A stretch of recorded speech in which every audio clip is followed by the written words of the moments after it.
People often ask me, how do you remember names? When you meet somebody new, how do you remember? Well, I really practice. I really consciously practice that, because there's no better name than your name. And if you happen to use that name in a sentence, well, that person loves it because you remembered. Or if you walk into a room and maybe you met them 30 minutes ago and you want to introduce them to someone, you might say, oh, so-and-so, hello, Henry, I want to introduce you to Jack.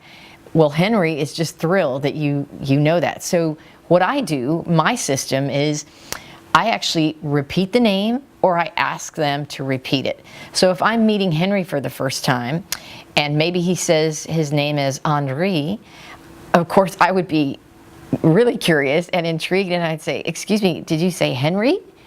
Well, then he might say, well, that's how you say it in English, but it's really Henri.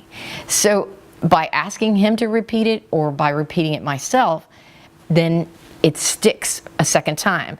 And then immediately after I hear that, after I hear if I've done it correctly, I say it to myself 3 times. Henri, Henri, Henri, in here. So they don't know that.